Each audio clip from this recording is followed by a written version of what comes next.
Okay, so I don't know if you could tell, because it's so obvious, that we had a rain last night. Really, really crazy thunderstorms, but no winds, no nothing. Bunch of rain. But everything seems to have perked up quite a lot. Yeah. I mean, the tomatoes seem to have gotten a second wind as I'm starting to get flowers out just about everywhere you look. I mean, look at that. That's on the beefsteak that hasn't been producing. And then I've got them over here and over there on the cherry tomato. I mean, it's crazy. Yeah.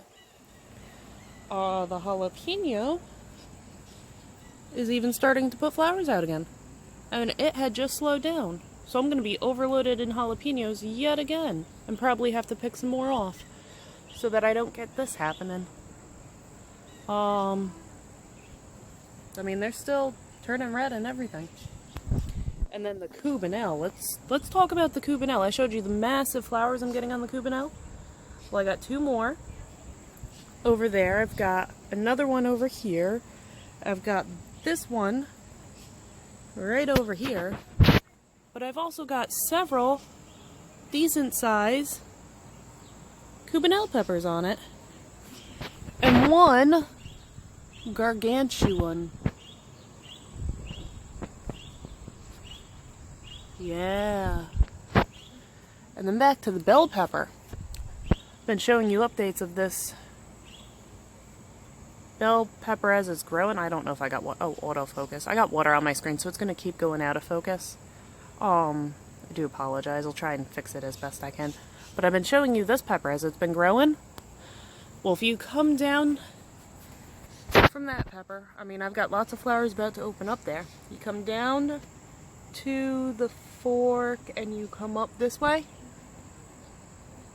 I have another pepper. What do you know? And then this is the third fork on that plant, and it's got flowers that are forming on it. Yeah. Crazy, right? And then whatever this is doing wonderful. I should harvest this all and make a salad with it. And I don't know if it's arugula or what.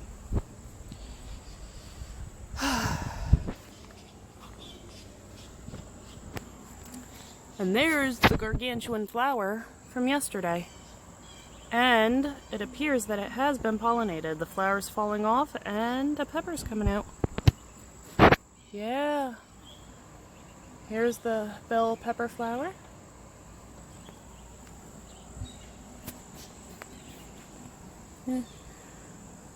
One, two, three. I'm just walking all over the place looking at this plant because the rain comes and it's like, boom. I've got a whole bunch of them all over the place. This is actually fantabulous. I even got little guys up here. So, and in here, I don't know if you can see it, I got two right in there.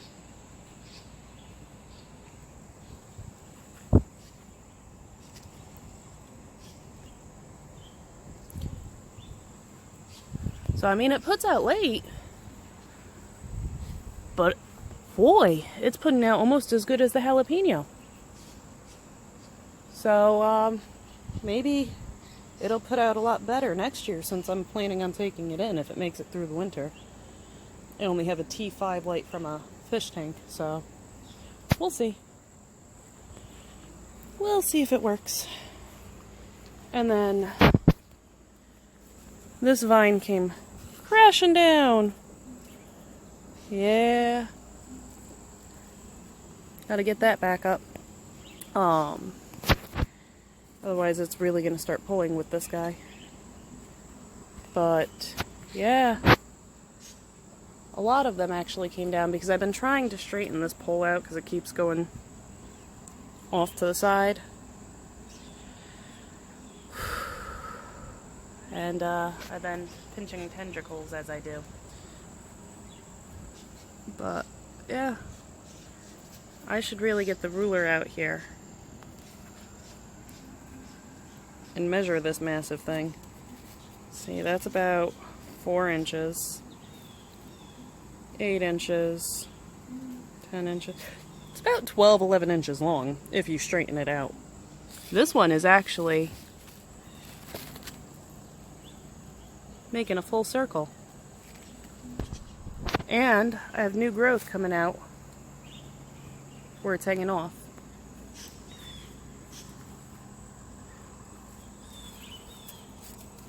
And I've got a couple cucumbers in there. I don't know if they got pollinated. Hold on. Ah, I'm sorry about that. I had to clip my video to make it small enough to fit into my video editor. I really need to get a new one. But I've got this guy growing over here. I've got these two guys. Ooh, Mr. Mantis is on the cucumber. I don't want to touch him. Yeah.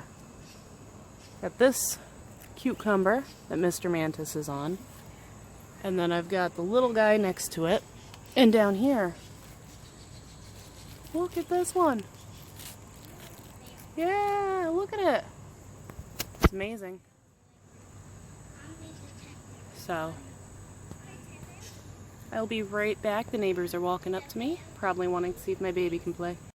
So I realized I wasn't recording again, but at least I checked it this time. I do have quite a bit of new growth coming off of the bean plants, especially because it's August. And normally my beans are completely dead by now and ripped up. But the pods are still a little leathery. They're still a little moist, but they're really drying up and you can start to see the seeds in it. So this one has 6 seeds in it, and I haven't counted on those 2 plants. Yeah. So, I mean, 12 bean plants was not enough for me. So, either I'm planting them separately so they produce more and grow better, or I have to grow more. Yeah, not much there. But, this one is one of those mystery tomatoes that Anna planted. I don't know if it's aroma, I don't know what it is, because I had a whole bunch of seeds left over from the year before. But I have 2 separate spots where there's trestles coming out. So you can see really gently right there, and then you can see right there. So we will find out what it is, hopefully soon enough. And the one that Anna lopped the top off of not only has those 2, and those 2, and that one that I've been showing you coming out. These are suckers. They're stems, branches. But it's got another one coming out here, and even down there.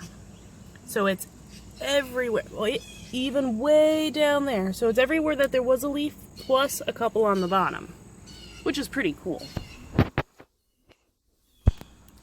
And these tomatoes aren't putting out flowers yet. Trust me, I've been checking them. Well, this guy's putting out roots. Let's see if I can get in. Every time I move him out of the way, he's got roots because it's touching the soil, so I'm gonna probably have to prop him with some rocks. But the mystery plant, which we found out is a pepper, keeps putting out peppers and a little bit of new growth here and there. Even though it's been decimated by slugs and caterpillars, it's one of my best producing peppers so far. Because as soon as it started putting out flowers, it started making peppers. It has not dropped a single one. And this is grown in really cheesy soil. I mean, look. This right here, that's what it's growing in. Except I put coffee grinds and eggshells and banana peels and orange peels and tea leaves and plant clippings down around it. So as the water from the rain and watering the garden goes through, it takes the nutrients out of the stuff on top of the soil and gives it to the plants. Like I've been doing with my potted plants. Just on a little more massive scale. But you really want to make sure that you're not piling up the coffee grinds, because it will form a crust and the water won't be able to get to your plant. Now trust me, I did this before with a rose bush. Many, many years ago. about, maybe about 10 years ago. Yeah, I wasn't happy with it. I lost the rose tree. It was a red and yellow rose tree, and it was beautiful. But, unfortunately, I killed it with coffee grinds, trying to overdo it. But, yeah, you really want to not form a crust, and you want the water to get to your plants. So, over here, I'm not too concerned because it floods every time it rains, and the water seeps in through the soil this way at an angle. So even if it can't come in straight from the top, it's coming in from everywhere else. And maybe the crusty bits will actually help the roots from suffocating in too much moisture if we get too much rain. Yeah. Hey, look, I just noticed a little pepper right there. Yay, peppers! So, today's a happy day with the peppers. Very happy day with the peppers. Finding out that my favorite pepper is starting to finally produce like crazy makes me quite happy. So, I'll see you guys later. I might be back out later, I'm not sure. But, yeah. Thank you for watching.